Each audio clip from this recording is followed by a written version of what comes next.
Israel itu menyerang Iran dan Amerika juga menyerang Iran. Alasan utamanya adalah supaya Iran jangan mempunyai senjata nuklir. Sudah 15 laporan yang dikeluarkan oleh International Atomic Energy Agency bahwa sudah 440,8 kg uranium yang diperkaya pada level 60% menuju weapons grade. Siapa yang sebetulnya paling diuntungkan secara ekonomi dengan terjadinya perang itu? Artinya apa? Di balik semua perang besar itu pasti ada kepentingan ekonomi. Perusahaan-perusahaan minyak di Texas membawa masuk pipa-pipa di Greenland dan dia akan melakukan percobaan pengeboran minyak di sana. Kenaikan harga minyak ini membuat Amerika untung 50 miliar dolar. Dengan Selat Hormuz disandra oleh Iran, Amerika ternyata nggak kena damage dong. Sebetulnya tujuan Amerika memang pengen panjang-panjangin perangnya, atau dia memang punya satu tujuan spesifik dan cepat dan bisa dipenuhi? Apakah ada political funding tertentu yang mengikat mereka terhadap keberpihakan yang begitu kuat dengan Israel? Perang dunia itu, kalau perang dunia ketiga terjadi, itu bukan karena satu.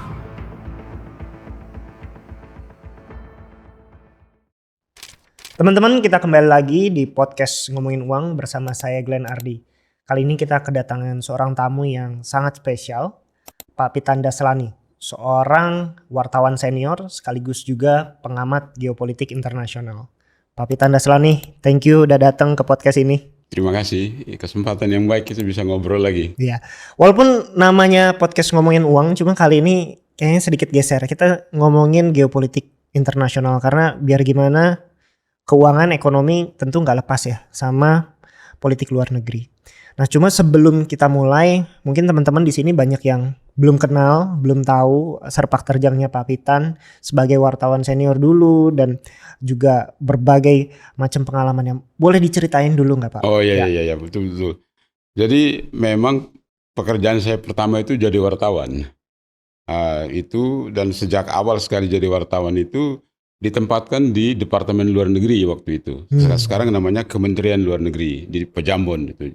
Jadi selalu di situ mangkalnya. Dari tahun berapa Pak? Itu cukup lama lah. Kemudian saya waktu itu di Jakarta Post. Saya kerja di Jakarta Post cukup lama di situ menjadi editor halaman depan untuk yang paling terakhir pulang. Karena harus lihat berita yang terakhir kan. Cukup lama di situ. Kemudian saya juga menjadi wartawan untuk Radio Netherlands di Hilversum dan Radio Deutsche Welle di Cologne, Germany. Saya juga sempat bekerja untuk Yomiuri Shimbun Jepang, itu koran terbesar di Jepang waktu itu. Dulu itu oplahnya sampai 13 juta per hari. Waduh. Luar biasa besar sekali. Itu semua orang Jepang beli kayaknya. Semua orang Jepang beli waktu itu. Kemudian juga menulis untuk koran-koran asing sampai sekarang. Jadi memang bidang saya itu sejak jadi wartawan itu memang selalu urusan luar negeri. Nah itulah. Jadi memang tidak ditaruh di bidang-bidang yang lain kan. Kalau wartawan itu ada yang di kepolisian untuk meliput berita kriminal dan segala macam. Kalau saya memang dari awal di urusan diplomatik. Yang pasti ini udah kelas berat nih guys. Oke, Pak Pitan, mungkin kalau kita mulai ya sesi podcastnya. Pertanyaan yang pertama, kalau kita highlight lah 1 tahun terakhir tentang geopolitik luar negeri, mungkin bisa dibilang highlightnya adalah tentang negara Iran yang berperang dengan Amerika dan Israel. Coba kalau kita tengok dalam situasi dalam negeri kemarin, mungkin bisa dibilang 1 bulan terakhir ada sedikit insiden yang banyak jadi perbincangan publik, yaitu Pak Prabowo menyebutkan statement bahwa Iran memiliki senjata nuklir, kemudian juga negara-negara tetangganya seolah-olah jadi ingin juga punya senjata nuklir. Pernyataan itu kemudian akhirnya dicabut, tapi kedubes dari Iran memberikan statement juga. Jadi walaupun mungkin itu pernyataan yang bisa dibilang mungkin nggak dibenarkan, tapi akhirnya udah keburu rame lah, bisa dibilang udah keburu rame sampai ada official statement. Mungkin pertama saya pengen tanya aja sih dulu komentarnya, emang sebetulnya kenapa topik itu menjadi begitu sensitif gitu? Betul. Jadi begini, ini perang ini terjadi itu pemicu utamanya itu memang karena nuklir. Iya toh, kita lihat bulan Juni 2025 Israel waktu menyerang Fordo, Natanz dan Isfahan, itu alasan dia menyerang karena apa? Karena Iran dianggap sudah memiliki uranium yang diperkaya 440,8 kg pada level 60%. Dari 60% naik menjadi bom nuklir itu, dia naik 80-90%, itu hanya butuh waktu sekitar mungkin 1 bulan sudah bisa jadi bom nuklir, dan dengan berat 440,8 kg itu dia sudah bisa membuat paling sedikit 10 bom nuklir yang kekuatannya itu sekitar 100 kali lipat dari bom Hiroshima. Nah, itu yang membuat semua orang ketakutan. Jadi saya mau bilang begini, kalau punya senjata nuklir, begitu kita punya senjata nuklir, kita langsung menjadi target serangan dari negara lain. Nah, ini riwayatnya begini. Israel itu menyerang Iran dan Amerika juga menyerang Iran. Alasan utamanya adalah supaya Iran jangan mempunyai senjata nuklir. Itu akhirnya jadi sebuah itu alasannya. Nah, sekarang kita tanya, kenapa negara lain boleh punya senjata nuklir? Karena ada 9 negara di dunia yang punya senjata nuklir, yaitu 5 negara anggota tetap PBB, ditambah dengan India, Pakistan, Israel, dan Korea Utara yang punya senjata nuklir. Prancis punya PBB. Iya, 5 negara anggota tetap itu tambah India, Pakistan, Israel, dan Korea Utara. Nah, jadi begini, pada tanggal 1 Juli 1968, Amerika Serikat, Uni Soviet, dan Inggris mensponsori satu perjanjian internasional yang disebut Nuclear Non-Proliferation Treaty. Itu dicetuskan pada 1 Juli 1968. Indonesia ikut menandatanganinya di zaman Adam Malik, duta besar kita di Washington, Moskow, dan London yang menandatanganinya itu. Nah, Iran ikut menandatangani traktat itu. Ya. Isinya adalah, jadi itu disebut NPT, Nuclear Non-Proliferation Treaty. Isinya adalah negara-negara yang sudah melakukan uji coba senjata nuklir per 1 Januari 1967, jadi 1 tahun sebelumnya, dikecualikan. Boleh gitu ya? Boleh. Tetap menyimpan senjata nuklirnya dengan ketentuan akan semakin dikurangi menuju kepada yang disebut nuclear disarmament, total nuclear disarmament. Itu tujuan daripada NPT itu. Tapi disebutkan juga bahwa negara-negara yang tidak punya senjata nuklir jangan punya senjata nuklir. Jangan melakukan upaya apapun untuk mendapat senjata nuklir. Tidak boleh negara nuklir mentransfer teknologi nuklir kepada negara non-nuklir untuk membuat senjata nuklir. Nah, Iran menandatangani itu. Jadi sebetulnya dia juga setuju. Jadi Iran setuju bahwa dia tidak akan menandatangani, tidak akan membuat senjata nuklir. Itu sampai sekarang dia menandatangani itu dan dia meratifikasinya. Didaftarkan di repositori PBB. Nah, itu posisi Iran. Jadi itu zaman Reza Pahlavi ya? Ya betul. Itu tahun tahun 1968 itu. Ya. Nah, jadi orang tanya, terus kenapa jadi sekarang jadi masalah? Jawaban saya pertama, karena secara hukum Iran masih terikat kepada perjanjian NPT itu. Bahwa tidak boleh melakukan memproduksi, memiliki senjata uranium nuklir. Atau komponen-komponen. Tidak boleh punya senjata nuklir. Ya. Nah, tetapi di dalam perjanjian NPT itu tidak ada kata larangan produksi senjata nuklir. Oh gitu. Rupanya karena itu Iran mau tanda tangan dan ratifikasi. Tidak ada kata larangan produksi. Yang ada adalah tidak boleh memperbanyak, tidak boleh transfer teknologi nuklir dari negara nuklir kepada non-nuklir. Tapi larangan memproduksinya tidak ada. Larangan memproduksinya itu hanya ada pada yang disebut TPNW, Treaty on Prohibition of Nuclear Weapons. Itu dicetuskan oleh Sidang Umum PBB 7 Juli 2017 dan berlaku efektif per 22 Januari 2021. Ya. Indonesia menandatanganinya. Itu total melarang pengayaan uranium untuk senjata nuklir, total melarang produksi senjata nuklir.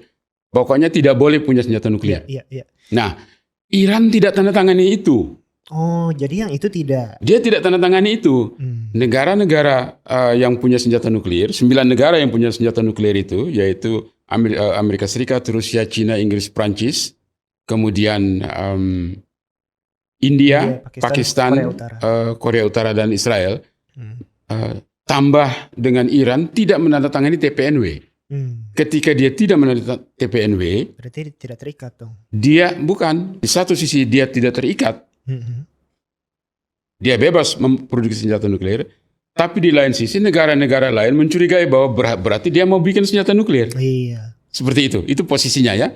Nah, lalu pada zaman Presiden Obama itu digulirkan upaya yang menghasilkan JCPOA, Joint Comprehensive Plan of Action. Itu melibatkan 5 negara anggota tetap PBB, tambah Jerman dan Uni Eropa, membawa Iran ke meja perundingan di Wina, menghasilkan JCPOA itu yang isinya adalah Iran hanya boleh melakukan pengayaan uranium, tidak boleh lebih dari 300 kg, kadarnya tidak boleh melebihi 3,67%. Spesifik sekali ya. Ya, itu dicantumkan dalam kesepakatan JCPOA. Karena itu yang dibutuhkan untuk keperluan senjata listrik. Oh ya. Dan jadi keperluan non senjata hanya dibutuhkan pengayaan uranium sampai 3,67%. Nah, itu yang disepakati pada waktu itu, dan itulah yang menjadi patokan daripada International Atomic Energy Agency untuk mengawasi apakah nuklir Iran itu tetap pada prinsipnya taat kepada JCPOA atau tidak. Tidak melebihi kadar tidak sampai boleh jadi kadar 3,67% dan tidak boleh lebih dari 300 kg. Ya. Nah, biang keroknya adalah sudah 15 laporan yang dikeluarkan oleh International Atomic Energy Agency. Terakhir itu 26 Februari, 2 hari sebelum perang. Itu mengatakan, laporan International Atomic Energy Agency mengatakan bahwa sudah 440,8 kg uranium yang diperkaya pada level 60% menuju weapons grade. Nah, itu yang membuat sehingga Amerika menyerang. Jadi akhirnya dia menyerang. Jadi karena ada perjanjian NPT, di satu pihak dia taat tidak mau bikin senjata nuklir, tapi TPNW dia tidak menandatangani. Di satu pihak dia bebas karena tidak terikat, tapi di pihak lain, negara lain katakan berarti kamu mau bikin senjata nuklir. Seperti itu. Oke, Pak Pitan, mungkin saya sedikit pengen geser ke sejarah sebelumnya ya. Masih berkaitan sama sensitivitas statement orang yang bilang punya senjata nuklir. Kita bisa lihat cerminan dari perang Irak di tahun 2003. Pada saat itu, ini dalam perspektif saya orang awam yang baca koran aja, bahwa Amerika atas dasar laporan intelijennya menyatakan bahwa ternyata Irak memiliki senjata nuklir. Atas dasar itulah mereka melakukan invasi besar-besaran selama 8-9 tahun sampai 2011. Dari 2003 mereka menggulingkan Saddam Hussein sampai digantung. Kemudian akhirnya ratusan ribu warga masyarakat baik sipil maupun tentara dari kedua belah pihak meninggal, tewas, jutaan orang mengungsi, infrastruktur negaranya luluh lantah. Sampai 2011 bisa dibilang tidak ada senjata nuklir yang ditemukan.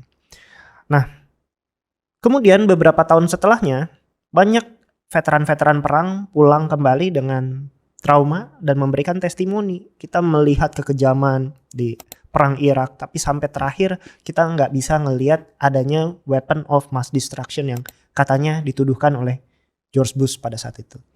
Sehingga mungkin masyarakat dunia ada yang bilang ini sebenarnya akal-akalan Amerika aja menuduh negara tertentu memiliki nuklir untuk dia bisa menginvasi, untuk menguasai atau punya tujuan ekonomi tertentu, atau seperti apa. Nah, mungkin pertanyaan saya simpel. Kalau kita berkaca dari perang Irak, 9 tahun perang itu, siapa yang sebetulnya paling diuntungkan secara ekonomi dengan terjadinya perang itu? Pihak mana gitu? Sehingga kita mungkin bisa merasionalisasi sebetulnya akar dari semua tuduh menuduh dari kepemilikan nuklir ini ujungnya kemana? Ya, gitu. Ini pertanyaan yang bagus. Nah, sebelum saya ke situ, tadi sebut Irak, jadi saya mau jelasin begini. Itu di zaman Presiden George Bush itu, Menteri Luar Negerinya adalah mantan Kepala Staf Gabungan, CENTCOM itu, mantan Kepala Staf Gabungan, Jenderal Colin Powell. Dia yang menjadi Menteri Luar Negeri, dan beliau yang meyakinkan Dewan Keamanan waktu itu mengatakan bahwa Iran itu punya weapons of mass destruction sehingga harus dihabisi gitu kan. Sampai 2003 pasukan angkatan darat masuk menguasai Baghdad, kemudian akhirnya Saddam Hussein digantung seperti itu ya. Tapi sebelum itu terjadi sebetulnya Saddam Hussein itu dituduh oleh Amerika bahwa dia itu berusaha untuk membuang dolar dan mau pakai dinar kan, seperti itu kan. Jadi upaya itu menjadi alasan ekonomi untuk minyak untuk minyak kan. Saddam Hussein kan akhirnya digantung. Libya juga begitu kan. Muammar Gaddafi juga akhirnya tewas diseret di jalan-jalan. Yang terakhir kita lihat itu kan Nicolas Maduro diculik dari tempat tidurnya tengah malam bersama istrinya, dibawa kabur kan, begitu kan, seperti itu. Nah, kenapa Amerika bisa lakukan itu? Karena memang di Amerika itu ada dalil yang dipakai di sana, itu disebut Melecaptus benedentus. Artinya boleh menangkap orang secara melanggar hukum, tidak apa-apa, yang penting pengadilannya itu bisa adil.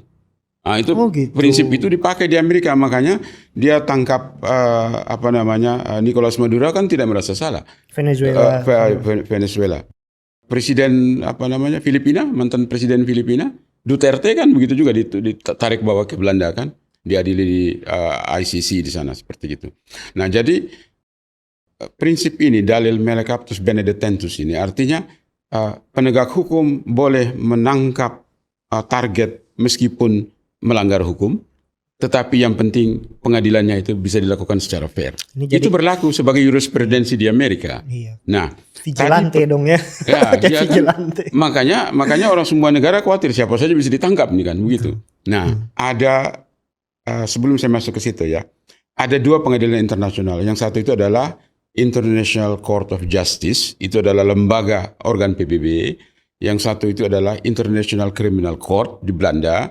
Itu adalah lembaga independen di luar struktur PBB, tapi bisa dipakai di dalam sistem PBB, ICC namanya itu. Nah, dua lembaga ini cara kerjanya berbeda.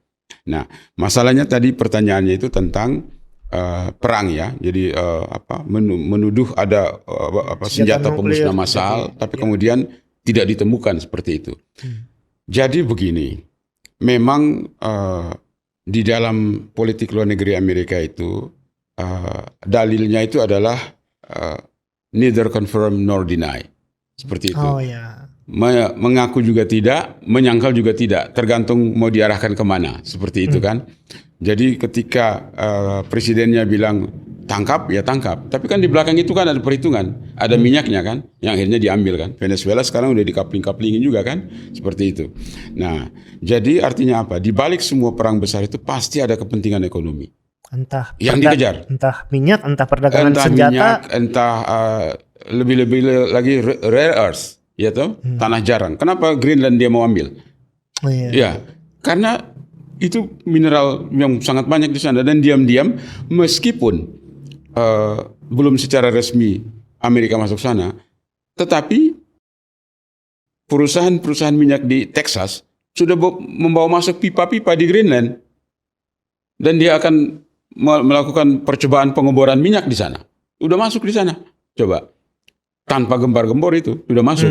Nah, jadi kepentingan untuk menguasai sumber daya alam, baik itu migas, apalagi mineral jarang, itu menjadi motivasi terbesar di belakang. Karena itulah yang dipakai untuk bahan dasar untuk elektronik, untuk senjata, untuk segala macam, seperti itu.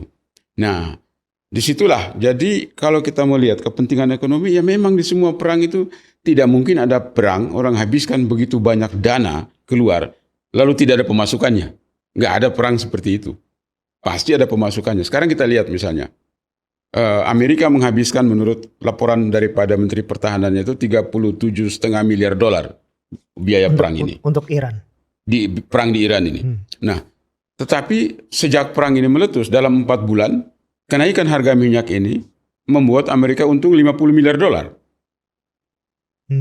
miliar. Bahkan perhitungan dari Goldman Sachs kemarin itu saya lihat, bahwa dalam 1 tahun ke depan keuntungan ekstra daripada naiknya harga minyak itu Amerika akan untung 140 miliar dolar. Oke. Besar sekali. Nah, jadi kita lihat ini tidak mungkin orang begitu. Itu sebabnya kenapa Hormuz ini sekarang jadi masalah terbesar kan? Iya. Hormuz ini kan Iran mau menguasai semuanya, Amerika bilang jangan, saya yang menguasai. Nah sekarang sengketa. Iya. Sengketa. Untuk yang Hormuz ya, saya mau ada pertanyaan. Narasinya sejauh ini, Selat Hormuz itu menjadi sebuah senjata ekonomi bagi Iran, bahwa kalau lu serang gua terus, ya gua sandra nih satu celah sempit ini sampai harga minyak naik, seluruh dunia merasa terganggu dan ada desakan internasional untuk menghentikan perang. Nah, tapi saya juga melihat dari tadi Pak Pitan bilang bahwa semakin tingginya harga minyak semakin diuntungkan Amerika. Betul. Berarti sebetulnya dengan Selat Hormuz disandra oleh Iran, Amerika ternyata nggak kena damage dong. Nggak kena damage. Yang kena damage ya berarti negara-negara lain lah. Ya, itu menarik. Begini, karena dengan Selat Hormuznya tertutup, Amerika menaikkan produksi minyaknya kan. Sekarang jadi 13,8 juta barrel per hari output produksi minyaknya. Dan 8 negara Asia memborong minyak dari situ karena Hormuz ditutup kan. Iya.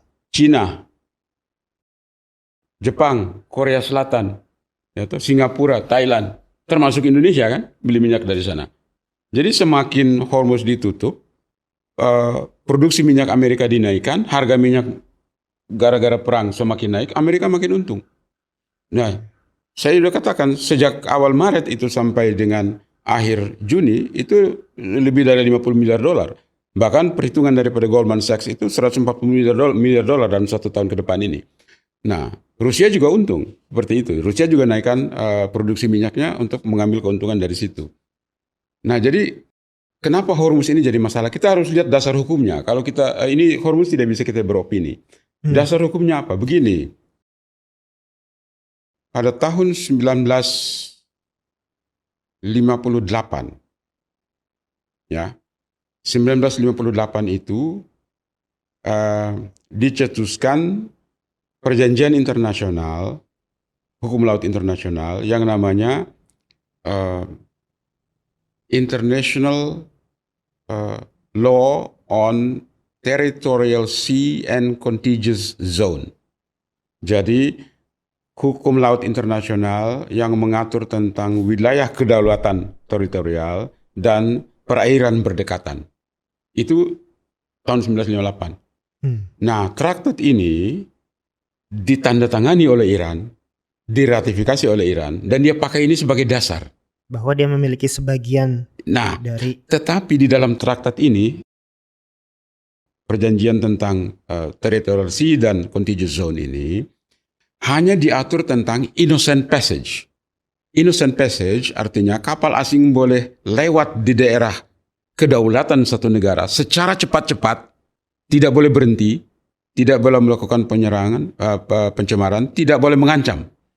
Itu innocent passage. Nah, Iran pakai itu, innocent passage itu.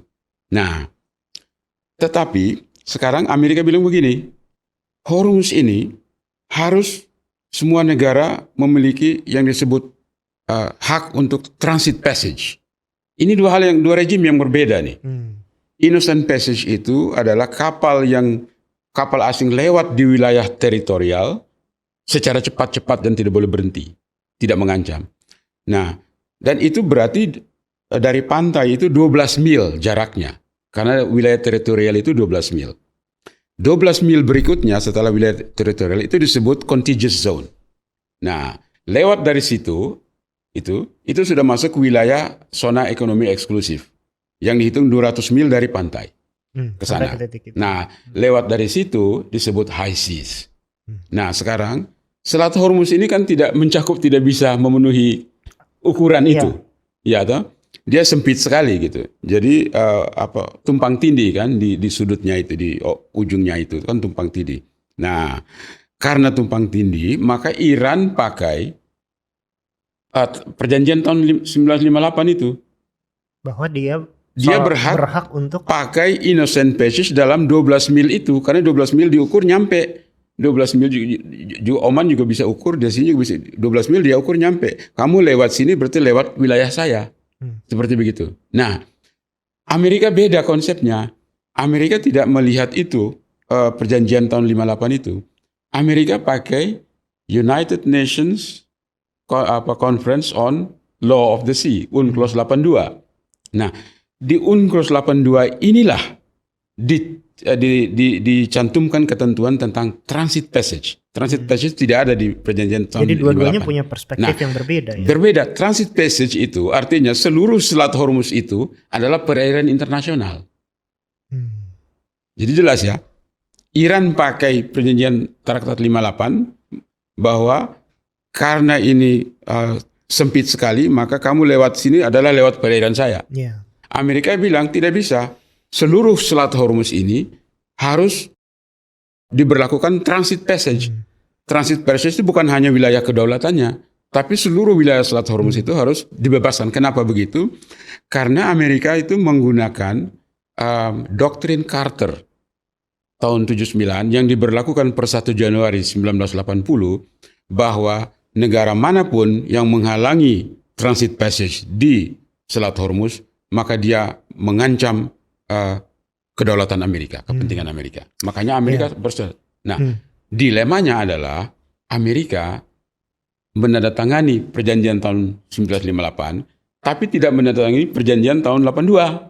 Jadi padahal dia menggunakan itu 82 itulah yang ada ketentuan tentang transit passage. Amerika tidak menandatanganinya. Makanya Iran bilang, kamu tidak tekan itu, kamu tidak berhak.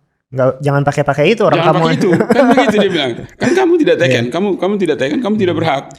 Pak Pitan mungkin saya pengen tanya, terlepas interpretasi di atas kertas, ya namanya perang ya. Iran tentu merasa bahwa ini senjata ekonomi buat saya. Dia enforce militernya untuk siapapun yang lewat, saya akan tembak. Jadi semuanya tertahan di situ. Mungkin saya ngelihatnya gini. Kalau memang dia mau menahan itu tidak damaging secara ekonomi buat Amerika, dan sekarang Amerika meraup keuntungan, sebenarnya end game-nya mau dibawa kemana gitu? Kan karena begini ya, karena Amerika, Iran ya, Iran kan blokade di Selat Hormuznya. Tapi untuk kapal-kapal Iran mau keluar kan dia harus lewat Laut Oman. Laut Oman dijaga sama armada Amerika. Iya. Jadi Iran menutup Selat Hormuz. Di bawahnya juga udah ada yang nungguin gitu. Iran kan. menutup Selat Hormuz ini dengan tujuan supaya negara-negara anggota Gulf Cooperation Council, 6 negara itu tidak bisa mengekspor karena mereka sekutu Amerika. Iya. Iya toh?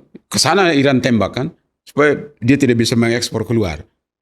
Tetapi Iran juga kalau mau keluar lewat mana? Dia mau keluar di bawahnya ada Laut Oman, armada Amerika di situ. Ada kapal induk dengan kapal perang siap tempur di situ. Jadi dia dengan menahan Selat Hormuz, menutup Selat Hormuz, Amerika juga menutup Laut Oman, ya saling menyandra. Iya. Jadi deadlock ya. Deadlock. Nah itu sebabnya Arab Saudi tidak mau pakai lagi Selat Hormuz kan. Arab Saudi alirkan minyaknya pakai pipa sampai ke pelabuhan Yanbu di Laut Merah. Nah, setelah sampai di pelabuhan Yanbu di Laut Merah, kapal Arab Saudi itu mau turun, mau ke India, ke Cina itu kan harus lewat selat yang namanya Bab el-Mandeb. Di situ ada Houthi, proksinya Iran. Ditembak di situ. Ditembak juga di situ. Ditembak di situ. Akhirnya kapal tanker Arab Saudi mundur, balik, pergi lewat terusan Suez. Dia harus mutar lewat benua Afrika itu, baru masuk. Ya, jadi biayanya sangat tinggi. Biasa. Itu akan menyebabkan harga minyak akan naik lagi. Nah ini saya mikirnya end game-nya dibawa kemana? Karena memang sebetulnya tujuan Amerika memang pengen panjang-panjangin perangnya. Atau dia memang punya satu tujuan spesifik dan cepat dan bisa dipenuhi. Karena satu, saya juga jadi teringat alasan pertama ketika Amerika waktu itu menyerang Iran. Mungkin gak sespesifik tadi Pak Pitan bilang ada nuklir segala macam. Saya masih ingat dulu di berita yang saya lihat adalah Donald Trump marah-marah bilang bahwa ini rezim Khomeini ini diktator, interpretasi dia ya, diktator, saya ingin menyelamatkan masyarakatnya dan mengembalikan demokrasi ke tanah Iran, bahwa tanah Iran selama ini dikuasai oleh sosok diktator, rezim Khomeini dan lain sebagainya. Jadi ya namanya Trump, kadang dia pakai alasan A, kadang dia pakai alasan B gitu. Jadi interpretasi masyarakat umum, dunia internasional mikir ini sebenarnya endgame-nya mau apa? Apakah mau berkelanjutan? Apakah mau seperti Irak di bawah sampai 9 tahun terkatung-katung sampai tujuan ekonominya Amerika tercapai, atau sampai memang mau ada perpindahan rezim, pengen ya terahnya Khomeini digantikan sama sosok yang mungkin apalah dianggapnya boneka Amerika dan lain sebagainya. Cuma endgame-nya kemana? Mungkin masyarakat dunia walaupun mereka nggak punya kepentingan politik di sini pengen tahu sebenarnya apa yang diinginkan gitu. Nah, begini. Presiden Trump katakan di awal perang itu bahwa tujuan dia adalah mengganti rejim. Khomeini menjadi Ya, artinya pemerintahan mullah itu dibubarkan, diganti dengan pemerintahan yang demokratis. Tujuan Amerika awalnya kan begitu. bilangnya Nah, begitu. sekarang Iran bilang, Iran baru mau berdamai dengan Amerika kalau terjadi pergantian rejim di Amerika. Oh, Jadi gitu. dia balik lagi sekarang. Trump bilang mau ada pergantian rejim di Iran. Iran bilang, bukan IRGC, tapi ketua parlemennya katakan bahwa kita baru mau berdamai kalau terjadi pergantian rejim di Amerika. Dalam arti kalau Trump sudah tidak menjabat lagi. Seperti itu. Nah, sekarang yang kita harus lihat adalah pemilu Amerika itu kan 3 November. 2028 ya? 3 November nanti. Oh. 3 November ini kan pemilu selah di Amerika. Oh iya. Ya. Itu 4 tahun ya. 3 November nanti. Sementara 27 Oktober pemilu legislatif juga di Israel. Di mana posisi Perdana Menteri Netanyahu juga tergoyang di sana. Nah, jadi ada 2 pemilihan umum ini. Nah, 28 November kalau saya nggak salah juga pemilu legislatif di Palestina. Jadi ada 3 pemilu akan berjalan serentak ini bulan Oktober dan November ini. Nah, jadi kalau di dalam penilaian masyarakat Amerika itu mereka puas dengan kebijakan Presiden Trump, maka mungkin Partai Republik akan menang lagi di sana. Tapi kalau mereka tidak puas, karena saya lihat di berbagai media di Amerika ini approval rating Presiden Trump menurun. Nah, kalau mereka tidak puas dan masyarakat Amerika memberikan memberikan hukuman politik kepada Partai Republik, kalau itu terjadi, maka bisa jadi Demokrat yang menang. Demokrat yang menang, bisa jadi 9 file gugatan yang di mejanya Demokrat itu dimajukan lagi untuk mengimpeach presiden. Seperti itu. Nah, jadi kalau kita lihat ini sekarang akan tergantung kepada masyarakat Amerika. Kenapa? Karena akibat daripada perang ini, setiap rumah tangga di Amerika saat ini harus membayar $300 lebih mahal untuk harga BBM, harga ekstra BBM yang naik. Jadi ke masyarakat Amerika ke pun masyarakat mereka berpengaruh. Jadi household finance mereka itu kan harus ditambah $300 untuk membayar kenaikan BBM. Seperti itu. Karena itu konsekuensi daripada harga BBM yang naik kan. Nah, apalagi Trump mengimpose tarif yang tinggi kepada berbagai negara yang produknya masuk di sana kan. Produk masuk ke sana dikasih tarif yang tinggi, itu yang kena masalah bukan negara pengekspor, tapi kan konsumen dalam negeri yang harus membayar lebih banyak. Ya. Kan begitu. Ya. Pak Witan, saya mungkin pengen geser sedikit ke politik dalam negerinya Amerika ya. Karena di sini menarik sekali. Nah, satu hal yang saya soroti ini terjadi ketika perayaan kemerdekaan 4 July yang lalu, 2026. Di mana ada satu fenomena menarik yang mungkin kita jarang ngelihat di angkatan-angkatan sebelumnya, yaitu kita memperhatikan ada banyak generasi muda di Amerika yang ternyata mulai antipati dengan Israel, yang melihat bahwa seolah-olah ya perang Iran dengan Amerika ini sebenarnya atas dasar kepentingan Israel, dan banyak tentara-tentara Amerika yang seolah-olah bertarung atau mereka mempertaruhkan nyawanya demi kepentingan Israel. Dan ketika 4 July itu ada 2 activity yang saya lihat. Beberapa anak muda membakar bendera Israel, diposting Happy 4 July, Happy Independence di TikTok, di Instagram, ramai di mana-mana. Kemudian ada satu gerakan lagi di mana ada banyak anak muda yang mereka mendekati pejabat publik di Amerika, kemudian memberikan pertanyaan sederhana.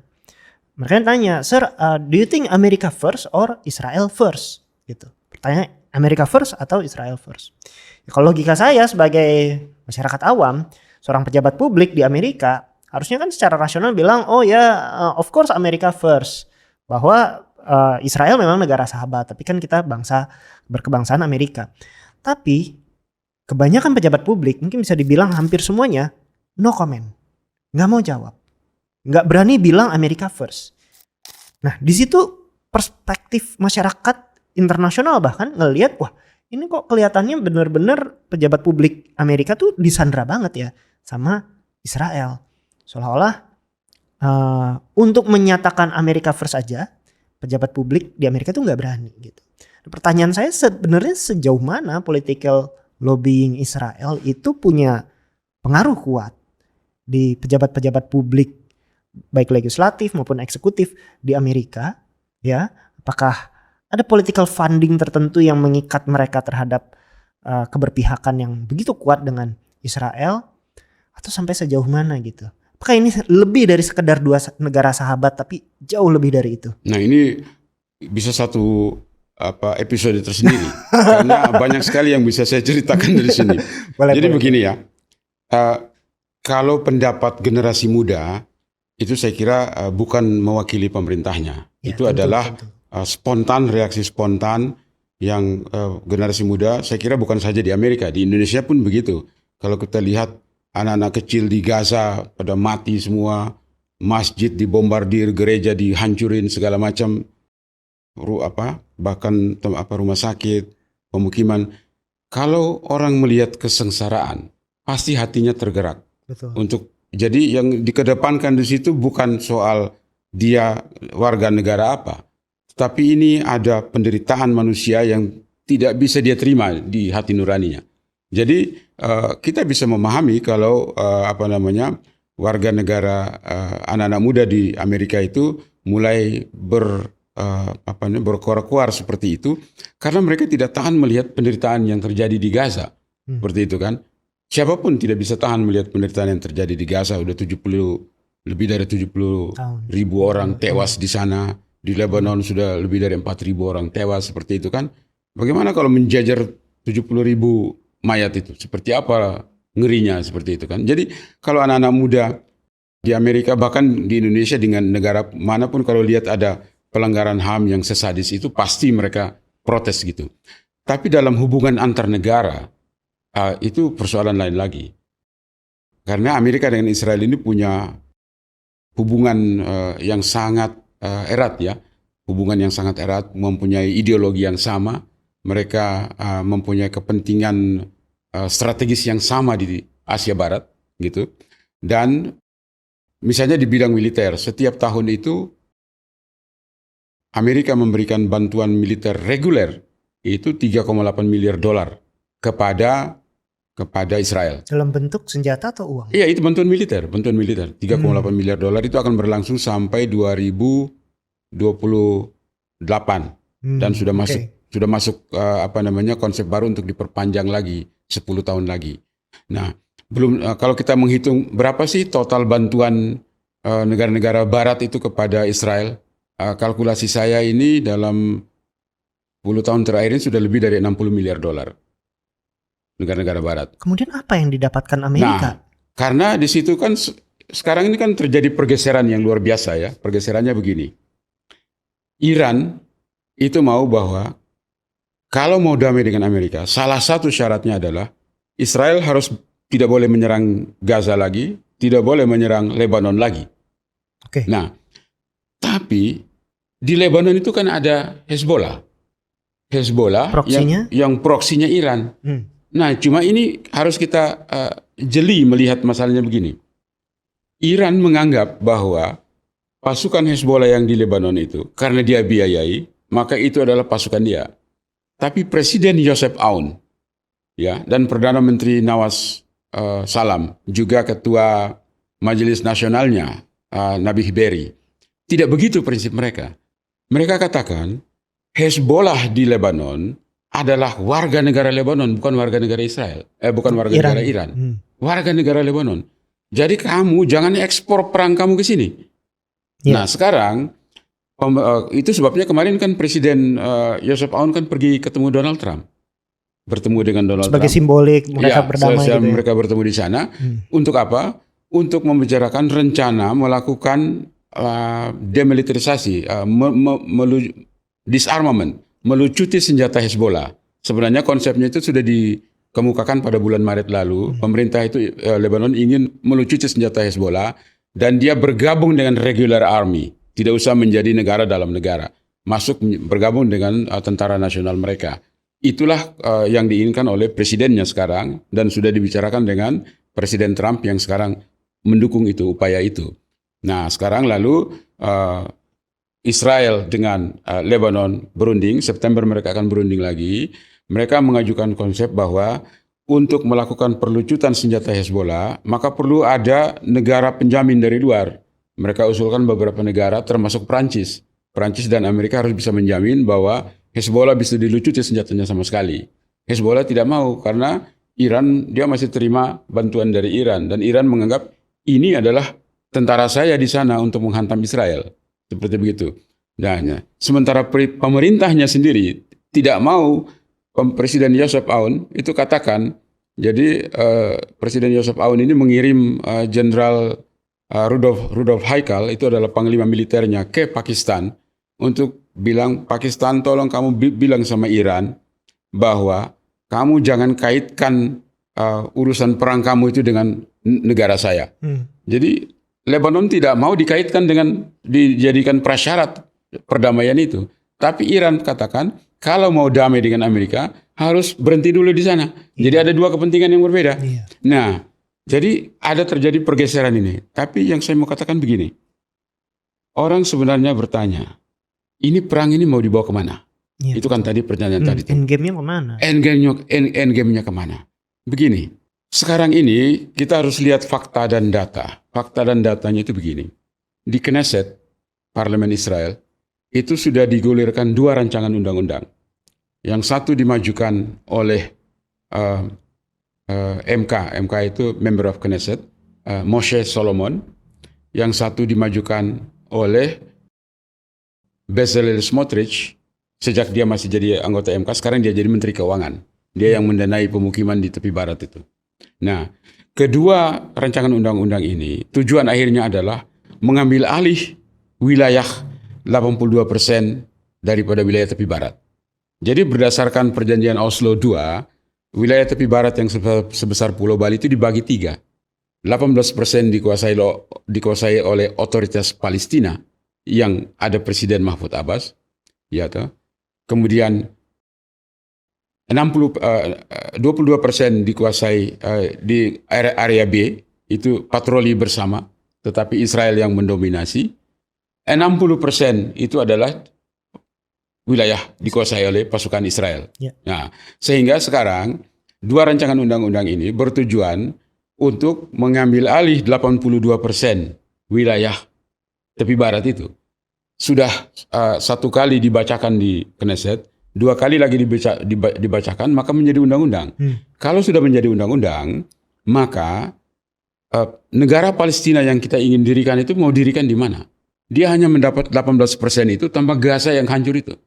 Gaza Strip itu ya. Gaza Strip yang hancur itu. Itu pun sekarang dikuasai oleh otoritas Palestina yang dibentuk oleh BOP kan.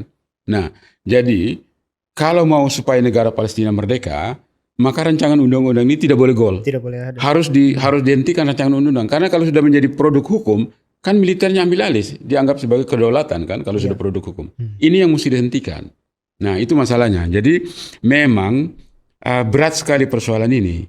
Makanya orang tanya begini, jadi perang ini mau berakhirnya kemana?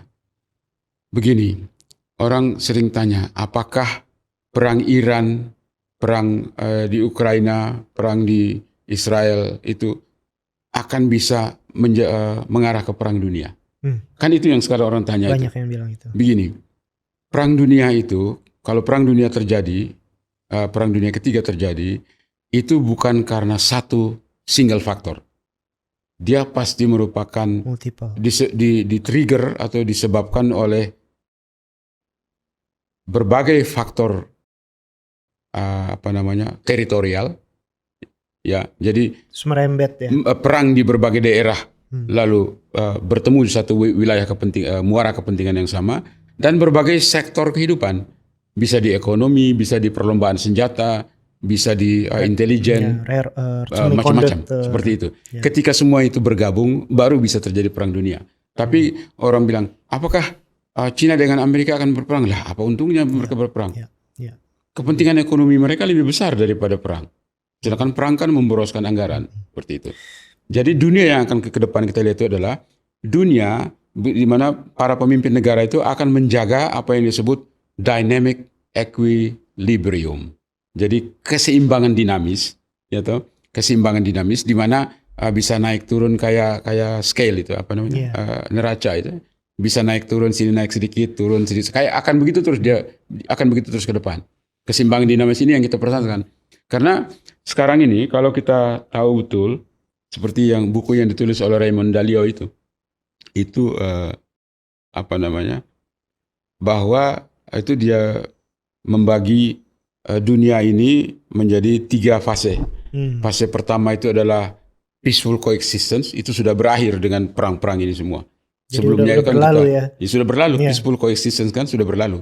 Nah, setelah peaceful coexistence, maka kita masuk fase kedua yang disebut bifurcated global order. Dunia ini akan terpecah menjadi 2 blok besar lagi, di mana negara-negara itu berkelompok sendiri-sendiri seperti itu. Nah, dan itu akan gagal karena tidak akan bertahan di tengah dunia yang multipolar.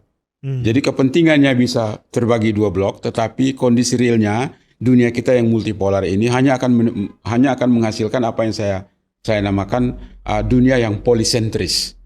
Dunia yang polisentris itu adalah dunia di mana ada banyak sekali kelompok-kelompok kekuatan yang semuanya saling menjaga keseimbangan sehingga tidak terjadi kekacauan.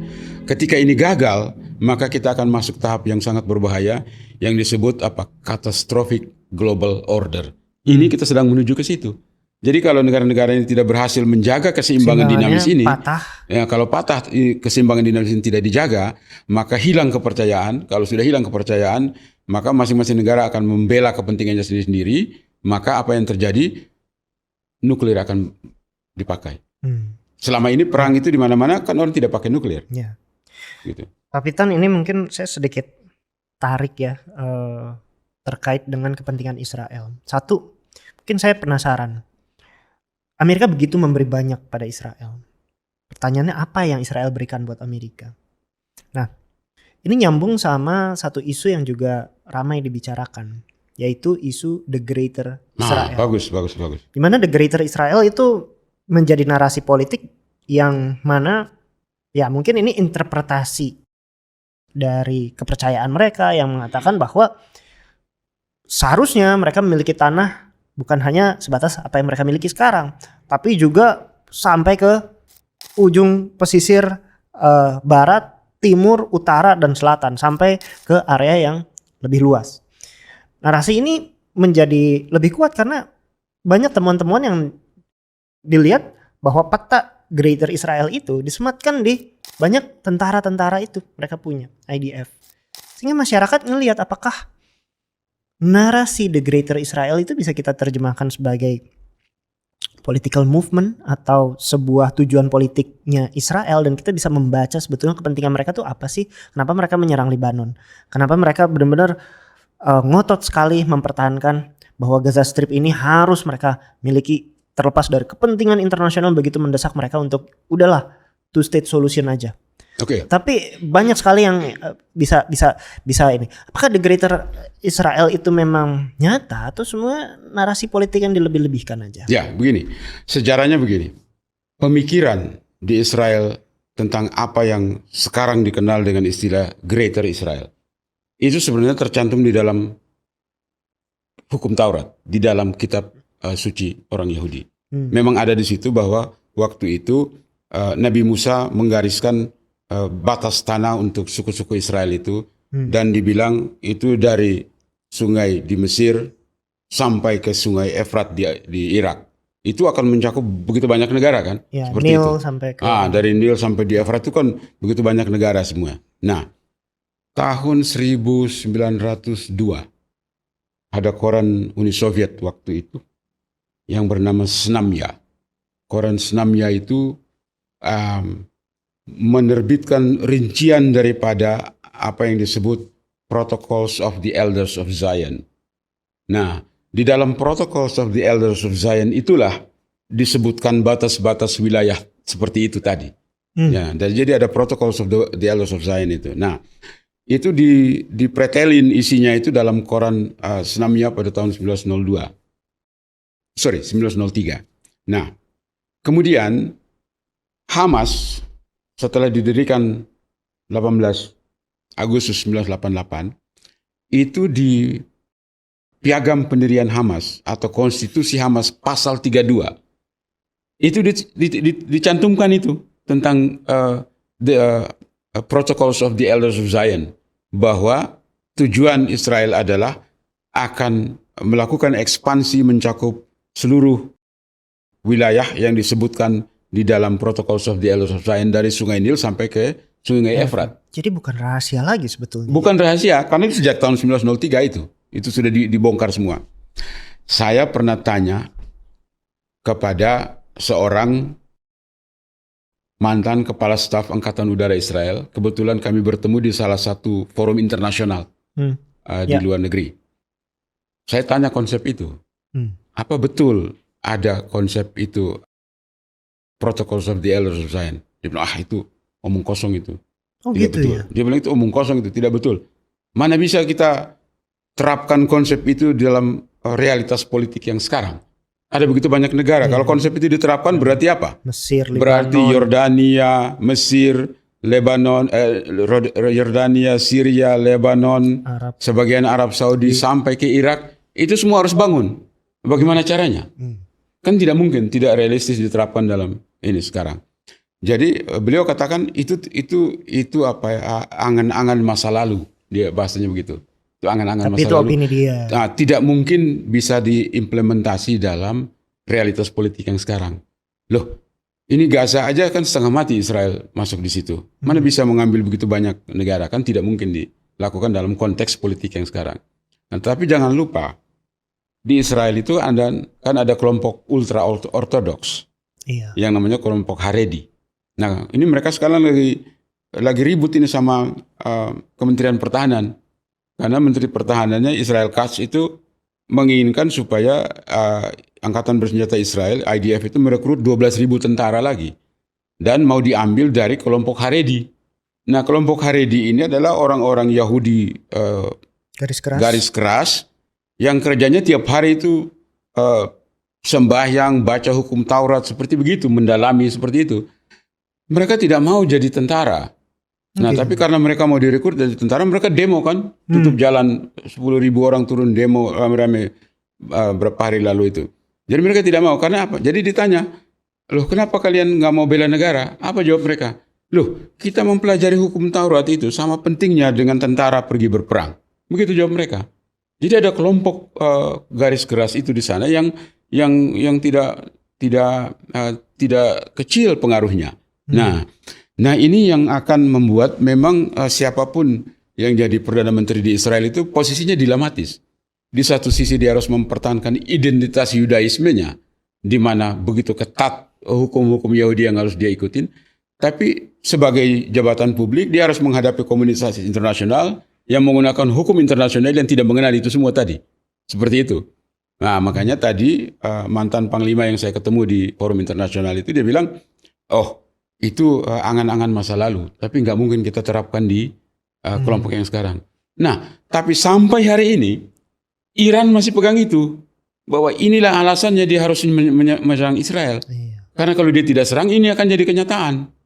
Seperti gitu. Jadi sampai hari ini Iran masih berpegang pada keyakinan bahwa Israel memang punya niat untuk ekspansi seluas itu. Makanya dia masuk di Lebanon, makanya dia masuk di mau mencaplok negara lain kan seperti itu. Itulah pemahaman di Iran, makanya mereka mau tidak mau mereka musuh dia itu kan sebetulnya bukan negara-negara Arab. Musuh dia itu adalah Israel sebetulnya. Nah, sebaliknya juga begitu. Gitu.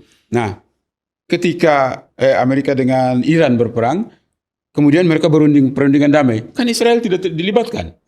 Israel Oh. tidak dilibatkan. Israel bilang, Perdana Menterinya bilang, Menteri Luar Negerinya bilang, apapun hasilnya itu tidak mempengaruhi kita.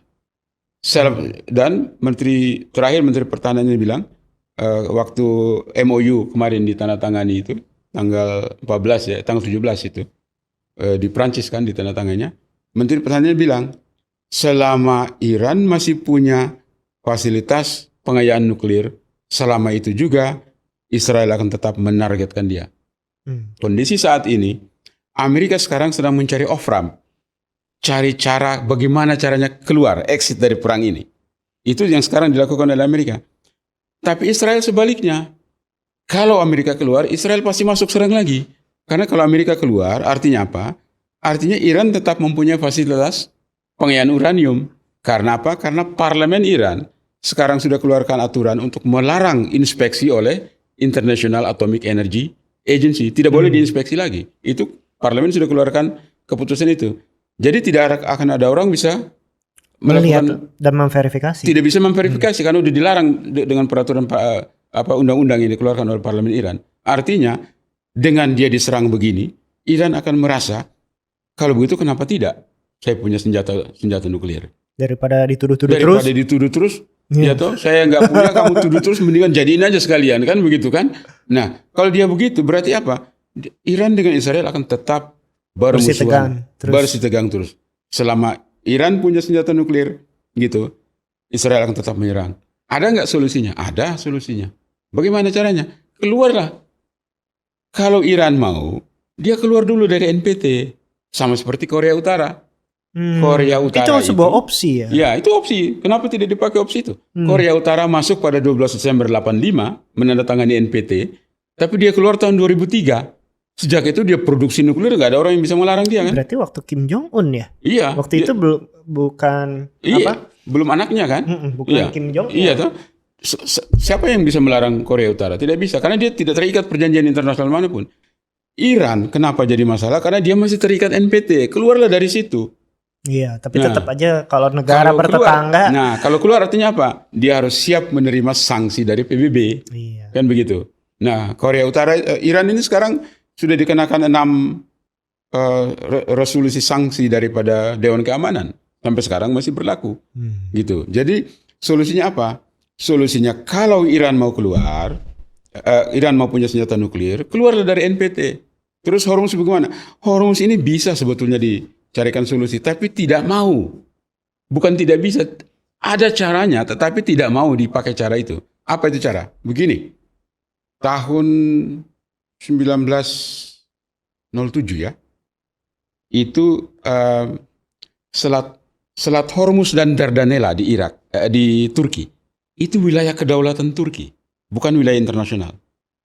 Tapi di waktu itu mereka 10 negara mencapai kesepakatan yang disebut Montreux Doctrine, Treaty of Montreux itu ya, di Switzerland.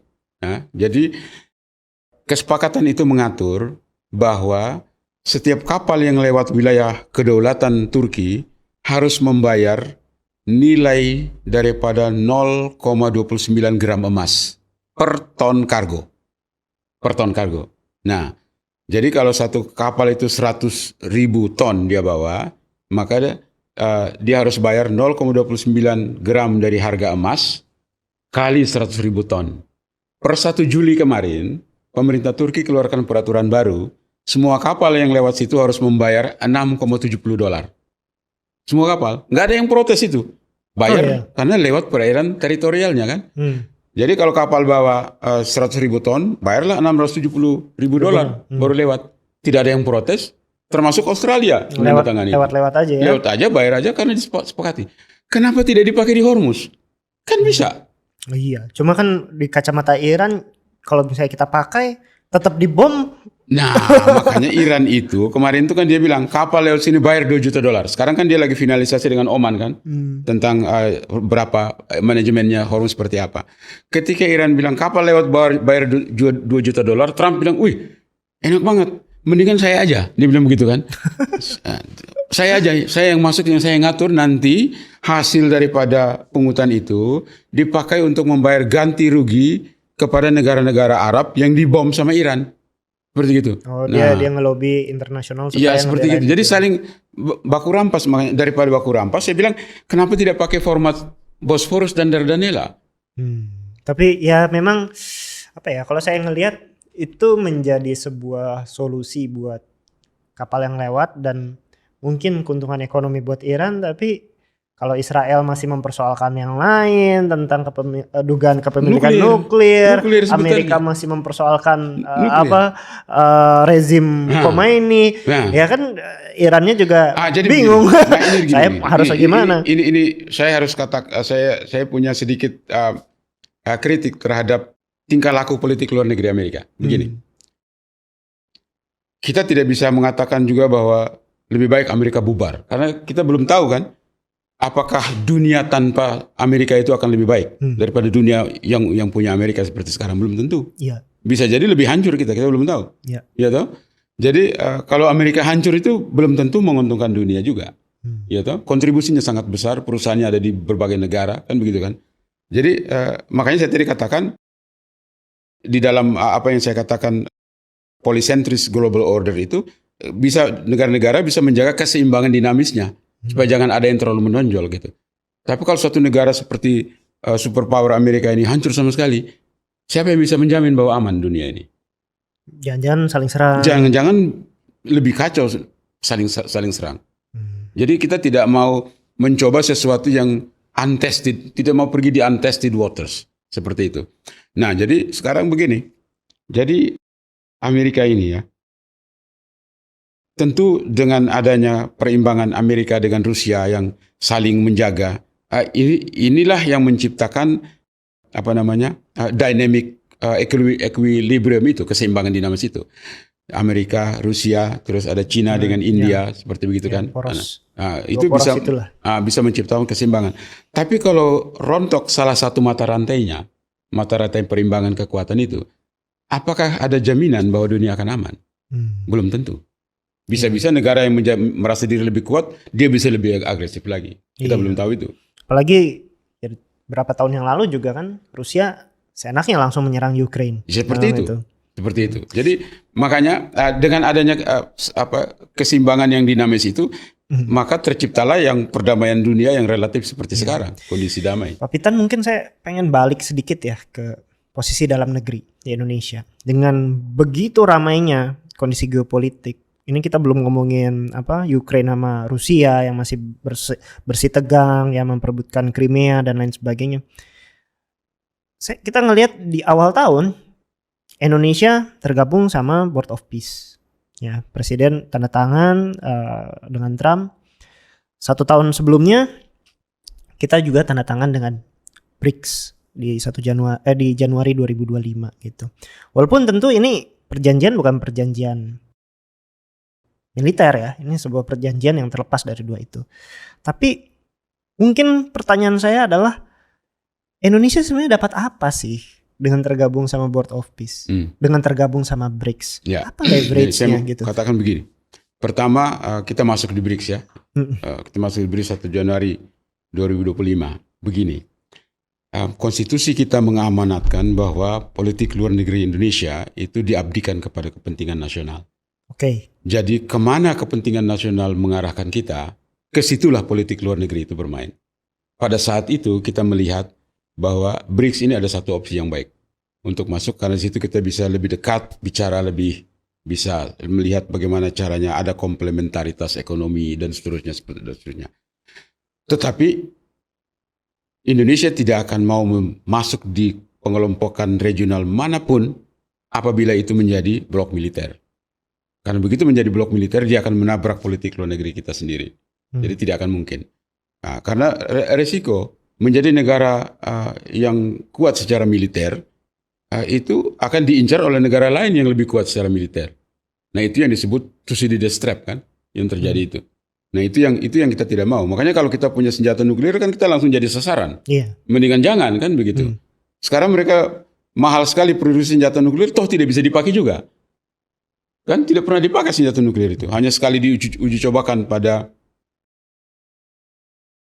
tahun 1961. Rusia, Ya, Rusia menguji cobakan itu hidrogen bom.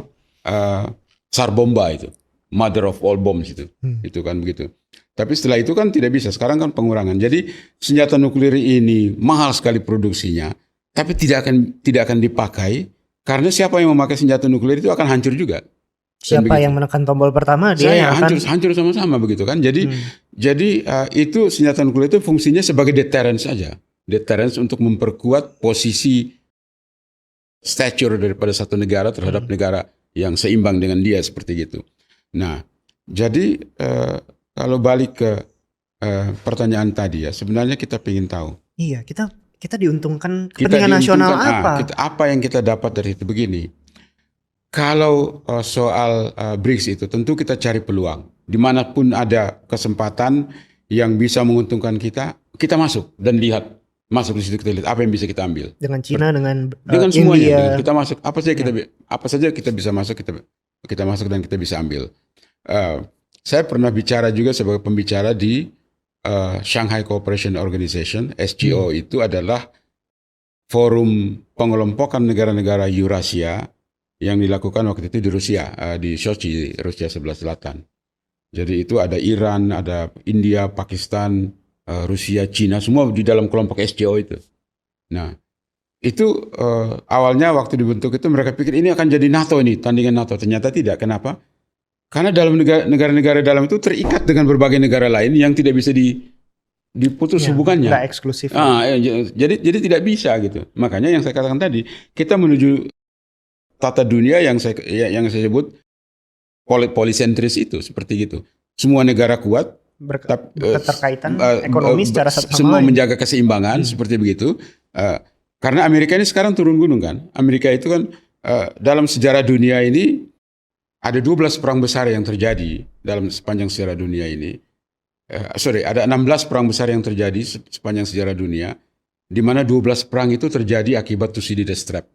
Thucydides trap itu ketika ada negara itu cerita tentang perang Athena lawan Sparta di masa lalu. Gitu. Jadi ketika ada negara yang merasa diri kuat, dia akan jadi incaran. Membuat negara lain ketakutan, lalu negara-negara lain ini bergabung dengan sesamanya, lalu menghantam dia, kan begitu. Nah ini sekarang bisa jadi trap. Nah supaya jangan trap itu terjadi, maka kita Indonesia itu perlu masuk di semua kesempatan. Kita masuk, kita lihat apa yang bisa kita ambil. Peluang ekonominya seperti apa, perdagangan, investasi. Supaya kita nggak diasosiasikan sama satu poros tertentu begitu. Kita jangan mengikatkan diri kepada salah satu kelompok tertentu saja, karena itu langsung berbahaya bagi kita kan. Ketika kita masuk di satu kelompok tertentu, maka musuh dari kelompok itu akan menganggap kita juga musuhnya.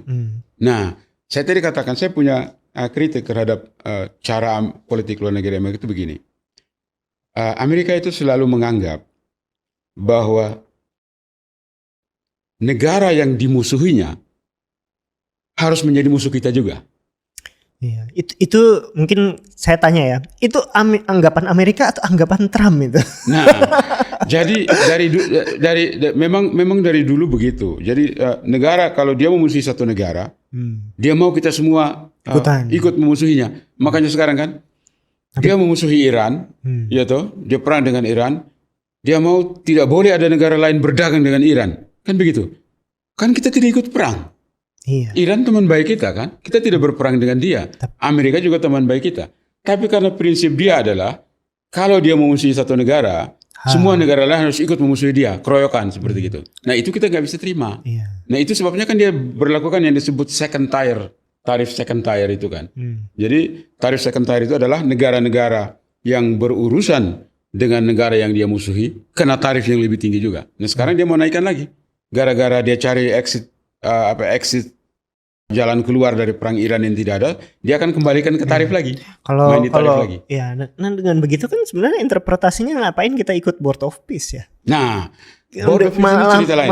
Malah semakin terkunci gitu. Begini, Board of Peace ini adalah satu panggung yang diciptakan karena tidak ada jalan lain lagi. Tidak ada cara lain lagi untuk bisa mendirikan negara Palestina merdeka. Dengan cara apa? Tidak bisa. tidak ada cara lain untuk mendirikan negara Palestina merdeka. Itu sebabnya di sidang PBB September lalu Presiden pidato lain daripada yang lain kan. Baru untuk pertama kalinya sepanjang sejarah Indonesia, Presiden Indonesia pidato bahwa kita mendukung sepenuhnya negara Palestina merdeka, tapi untuk itu bisa terwujud, maka bahasa Presiden adalah kita juga harus menghargai dan kita juga harus menjamin keamanan dan kedaulatan Israel. Kan itu bahasa Presiden Prabowo di sidang umum PBB. Nah, memang banyak orang kaget gitu. Tapi saya pikir-pikir kalau tidak ada cara lain lagi, barangkali benar dia. Jalan tengahnya seperti itu. Iya, mungkin benarnya begini ya. Sekarang kita mau Palestina merdeka. Gitu. Habis-habisan, tentu kita semua dukung Palestina supaya merdeka. Tapi kita tidak ngomong dengan musuhnya. Iya. Sebenarnya kan banyak dari yang saya tahu ya, sebagai pembaca koran, dari dulu memang semua mengajukan ya udah deh two state solution aja. Tapi tetap Israelnya yang nggak mau. Israel nggak mau. State solution. Israel Jadi, tidak akan mau two state solution terjadi. iya. Sampai kapanpun Israel tidak akan mau two state solution terjadi. Nah, jadi makanya saya bilang ini perang konflik Israel dengan negara-negara Arab ini sekarang bukan negara-negara Arab karena Uni Arab Emirat, Mesir, Yordania, Sudan itu kan sudah berbaik dengan Israel kan. Yeah. Kalau Mesir itu sejak perjanjian Camp David, kemudian Yordania 1994, kemudian 2020-2021 itu kan Abraham Accords, 3 negara masuk. Nah, jadi musuh Israel sekarang itu bukan negara-negara Arab sebenarnya. Musuh Israel sekarang itu adalah nuklirnya Iran. Yang dianggap sangat membahayakan dia. Karena Israel kan tapi kecil tidak sekali. diakui kan sama Iran sendiri. Ya, sampai Israel sekarang kan negara kecil sekali kan. Satu bom nuklir jatuh di situ selesai semua itu. Nah kan, makanya dia takut sekali kalau ada negara yang punya nuklir kan. Nah sekarang berita terakhir, sekarang Presiden Trump sedang berurusan menghubungi Ahmad Al-Shara, Presiden Syria, untuk apa? Untuk mengeluarkan bahan uranium senjata untuk pembuatan senjata nuklir yang ada di Syria. Syria punya itu. Di zaman Presiden Bashar al-Assad ternyata dia sudah tumpuk itu uranium untuk bikin senjata nuklir. Okay. Nah sekarang Trump ingin itu dikeluarkan. Jadi bagi Israel ini kan survival. Bagi dia itu persoalan survival. Kalau ada negara yang punya senjata nuklir, dia habis itu. Makanya dia tidak mau. Itu sebabnya dia perang begitu loh. Yeah. Nah jadi sekarang Israel ini, Syria dengan Israel kan sekarang berbaik. Lebanon sekarang berunding untuk melucuti senjata Hezbollah. September mereka akan melanjutkan perundingan dan akan memperbaiki hubungan dengan Israel. Tujuan Presiden Trump adalah negara-negara sekitar Israel itu jangan bermusuhan dengan Israel. Itu tujuan Presiden Trump. Kan begitu. Dan itu juga adalah tujuan daripada lobby Yahudi yang begitu kuat baik di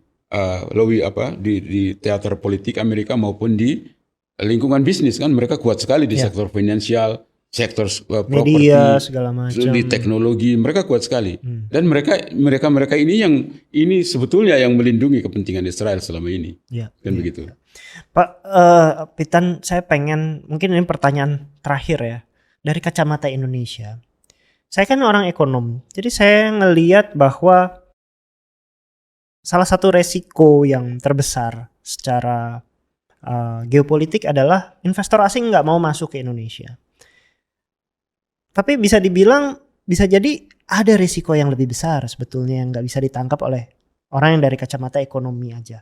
Ya, kok dari kacamata diplomat, Indonesia sebagai identitas bangsa, apa sih resiko terbesar secara geopolitik yang bisa Pak Pitan lihat secara realistis, secara rasional dalam waktu dekat, melihat kondisi negara saat ini, baik kondisi dinamika politiknya, dinamika ekonominya yang masih struggling di kanan kiri, apa resiko posisi geopolitik Indonesia yang bisa menghantam kita? Begini, dulu Presiden Soekarno pidato tahun 64 kalau nggak salah itu, beliau katakan begini, tugas saya adalah mengusir penjajah. Musuh saya adalah penjajah. tapi musuh kalian nanti adalah bangsamu sendiri. Ya. Perjuanganmu lebih berat. Perjuanganmu lebih berat, perjuanganmu akan lebih berat karena melawan bangsamu sendiri. Ya. Kan begitu kan? Ya. Dan yang terjadi sekarang kan kita berantem di dalam ini. Ini kebetulan 17 Agustus ini. Jadi saya harus kasih sedikit background ya. Jadi sebenarnya begini, dulu itu perayaan itu bukan 17 Agustus, tapi 31 Agustus dulu. Merayakan hari lahirnya Ratu Wilhelmina. Oh iya. Dulu jadi perayaan 31 Agustus. Nah, dulu itu Belanda ini, yang orang tentara Belanda yang datang di sini ini, mereka itu kan tidak ada hiburan. Jadi bagaimana sih perayaan 31 Agustus ini mau dirayakan dengan cara apa? Nah, orang-orang pribumi ini disuruh pasang tiang, lalu dia gantung macam-macam sandal jepit, handuk, panci, korek api, semua gantung di atas. Orang yang pribumi disuruh manjat, orang Indonesia ini. Kemudian manjat ambil hadiah ini kan, begitu kan. Nah, bagi orang Indonesia waktu itu adalah, karena masyarakat masih miskin sekali zaman itu kan, tahun 1920-an ke atas itu. Adalah ini banyak hadiah nih kita ngambil gitu kan. Jadi yang mereka kejar hadiahnya. Tapi bagi Belanda yang lagi nonton, beginilah caranya kita ngajar mereka untuk saling injak. Untuk bisa dapat hadiah kamu harus saling injak. Itu seperti simbolisme seperti itu ya. Itu yang tertanam di dalam mentalitas bangsa kita sejak tahun 1920. Kamu harus saling, kalau untuk kamu dapat itu hadiah, kan orang naik itu kan harus saling injak kan. Saling tarik, saling injak, saling tarik, untuk dapat hadiah yang ala kadarnya itu seperti itu. Yang Belanda lihat adalah ajar mereka seperti gini supaya tertanam dalam mental mereka. Itu sejarahnya dari Belanda ya. Mental mereka supaya mereka ke depan itu akan saling injak. Karena politik Belanda itu kan memecah belah. Divided Empire kan, dia memecah belah. Inilah cara dia melestarikan budaya itu supaya kita saling injak. Sampai hari ini masih berlaku kan. Jadi, di negara kita. Iya. Saling injak, tidak bisa ada satu orang naik. Bodohnya kita adalah justru pada hari merdeka kita rayakan dengan cara itu. Peninggalan Belanda yang membodohi kita. Kenapa kita nggak sadar selama ini coba? Iya, saya baru dengar loh dari Pak Pitan. Itu kan bodoh kan kita. Justru pada hari merdeka kita merayakan dengan cara Belanda membodohi kita untuk saling injak menginjak. Dan ini mungkin itu peninggalan Belanda. Pak Pitan mau bicara bahwa resiko geopolitik bisa jadi bukan datang dari luar, dari dalam negeri sendiri. Bahwa kita nggak bisa kita dengan negara-negara tetangga bagus, ASEAN bagus, ya toh. Dengan bilateral, multilateral kita oke, bagus, gitu. Kita tidak bermusuhan kan dengan negara-negara sekitar kita. Tapi kita cekcok dalam sendiri. Tapi di dalam negeri sendiri kita cekcok, saling berantem. Mana ada anak bangsa bisa naik? Satu naik diturunin, satu naik dijatuhin, satu naik dijelek-jelekin. Makanya banyak anak-anak generasi sekarang yang berprestasi kan kerja di luar negeri kan, gitu kan? Karena dia merasa di dalam negerinya sendiri dia nggak diterima, bakatnya, kemampuannya, prestasinya itu tidak diakui. Seperti itu. Saya dulu pernah baca satu hal yang bilang, dulu kan saya membayangkan ya, wah waktu zaman sebelum merdeka orang Eropa banyak ya di Nusantara. Tapi setelah saya baca lagi di sensus tahun 1930 orang Eropa di bumi Nusantara ini itu cuma 240.000 orang. Betul. Sementara total populasi Nusantara 60 juta orang. Berarti cuma berapa? Nggak nyampe 0,5% ya. Lah. Apalagi itu bahkan katanya termasuk yang kawin campur. Yang toto berdarah murni Eropa itu cuma 60.000 orang. Gitu. Jadi 60.000 sampai 250.000 bisa menguasai 60 juta. Ya, tentara Belanda, bayangkan tentara Belanda cuma 6.500 orang. Tentaranya ya? Tentaranya. Nah itu penjelasan yang saya dapat dari mantan kepala Badan Koordinasi Intelijen Negara, Bakin. Jadi, tapi kenapa kita nggak bisa kalahkan? Sulit sekali. Ya, nggak bersatu. Karena nggak bersatu. Kenapa kita nggak bisa bersatu? Karena politik Belanda penjajah itu adalah mengadu domba kan, memecah belah. Sejak zaman kerajaan-kerajaan dulu kan begitu, memecah belah. Ya di Ponorogo. 81 tahun merdeka. Kita belum merdeka daripada budaya pembodohan ini. Coba jalan besok ini, jalan keliling Jakarta ini, dan lihat orang panjat pinang. Itulah bukti kebodohan kita, tidak mengerti kenapa kita melestarikan itu. peninggalan Belanda untuk mengajar kita saling injak menginjak, justru kita lestarikan pada saat hari merdeka yang mestinya kita merdeka dari pembodohan seperti itu. Gitu. Kenapa kita tidak sadar? Ada panjat pinang, ada lari karung, lari tapi di dalam kungkungan kan? Apa begitu? Ini kan zaman IT loh sekarang. Ya toh? Kenapa tidak bikin kegiatan yang lebih modern cerdas, aja, lebih cerdas, lebih ya, modern ya? Iya, lebih modern dikit gitu. Ya toh? Atau kalau mau ini bikinlah misalnya cerdas cermat sejarah perjuangan bangsa. Berapa banyak pahlawan yang kamu kenal? Pahlawan ini apa jasanya? Apa yang kamu ingatkan? Atau bikin misalnya olahraga gitu. olahraga atau lomba komputer, ya toh? Iya. Bertanding catur melawan komputer misalnya atau apa, terserah lah. Pokoknya yang modern. Yang bentuknya modern. Jangan yang peninggalan penjajah kita lestarikan di hari merdeka. Yang lucunya adalah nggak ada orang yang sadar itu lagi coba. Iya. Nggak banyak orang yang tahu histori sedalam Pak Pitan. Pak Pitan Daslani, thank you banget atas kehadirannya. Sungguh suatu kehormatan dan kita banyak belajar di podcast kali ini. Terima kasih. Makasih banyak teman-teman. Sampai di sini acara podcast Ngomongin Uang. Sampai ketemu lagi di kesempatan berikutnya. Bye-bye.